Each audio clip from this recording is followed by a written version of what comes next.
નિવૃત્ત હોતી paramilitary SSB સશસ્ત્ર સીમા બળ જે ભારત સરકારના ગૃહ મંત્રાલય અધીન કામ કરે.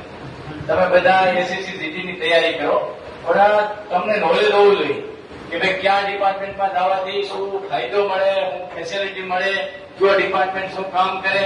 આપણે આ કેમોફ્લેજ વર્દી પહેરી એટલે આપણે એમ લાગે કે બધા ફોજના બધાના હરખા ટૂંકમાં લાભ મળતા હશે, પણ આવું નથી.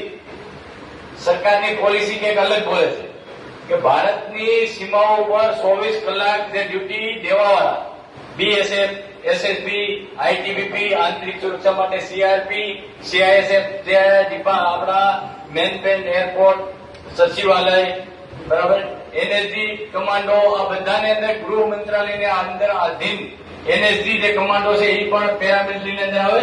આ પેરામિલિટરીની અંદર ગવર્મેન્ટ તરફથી શહીદનો દરજ્જો હજી સુધી આપવામાં આવેલ નથી. કોર્ટ એમ કહે છે કે તમામ પેરામિલિટરી યુનિયન ઓફ ફોર્સ એટલે એક આપણા ભારત વર્ષનું એક ડિફેન્સનું કામ કરે.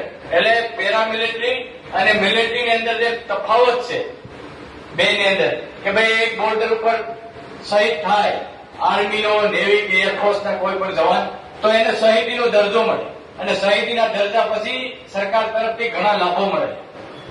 વિકલાંગ થાય તો ઘણા લાભ મળે, પણ પેરામિલિટરીની અંદર આવું કઈ છે નહીં.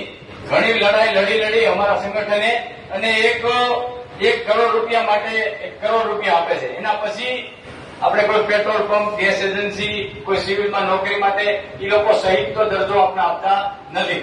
એટલે આપણે જે ફાયદા મળવા જોઈએ એ મળતા નથી. જે તમે તૈયારી કરો તો આ માટેનો સંઘર્ષ છે. તો આના માટે અમારા આ જે સંગઠન હાલે છે એની અંદર જોડાવ, જેથી કરીને આપણે સરકાર પણ એક આપણે રજૂઆતો કરીએ જેથી કરીને એના ફાયદા મળે. એટલે એના માટે થઈને ખૂબ અમે સંઘર્ષ કરીએ. હું પેરામિલિટરીની અંદર ગુજરાત અને જુનાગઢ જિલ્લાના પ્રભારી તરીકે કામ કરું અને સેન્ટ્રલ ટીમમાં કામ કરું છું. તો આની અંદર કોઈ સવાલ હોય તો કહો કે પેરામિલિટરી કોને કહેવાય? બીએસએફ બોર્ડર સિક્યુરિટી ફોર્સ જે પાકિસ્તાન અને બાંગ્લાદેશની ડ્યુટી કરે. સો is the first line of defence. BSF Nepal અને ભૂટાનની ડ્યુટી કરે. સશસ્ત્ર સીમા બળ એસએસબી જે ફર્સ્ટ લાઇન ઓફ ડિફેન્સ, જે પેલી લાઈન ઉપર જ હોય.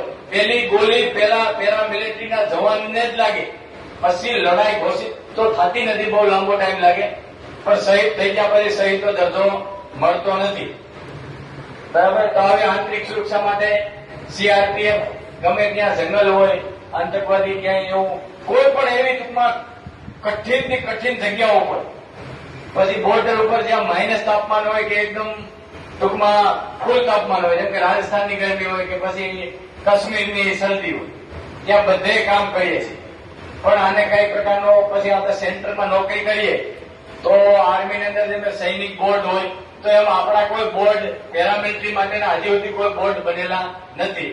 અમારું એક સંગઠન છે જે નિવૃત્ત અને શહીદ પરિવાર કલ્યાણ ચેરિટેબલ ટ્રસ્ટ, જેના થ્રુ અમે અમુક કોઈ અહીંયા આવી જાય પછી એના ઘરના શહીદ થઈ ગયા હોય તો આપણે અહીં ગુજરાતની અંદર અમુક ભાઈઓને ખબર ન હોય કે ભાઈ આનું પેન્શન સંબંધી સમસ્યા ઉભી થઈ તો ક્યાં જવું.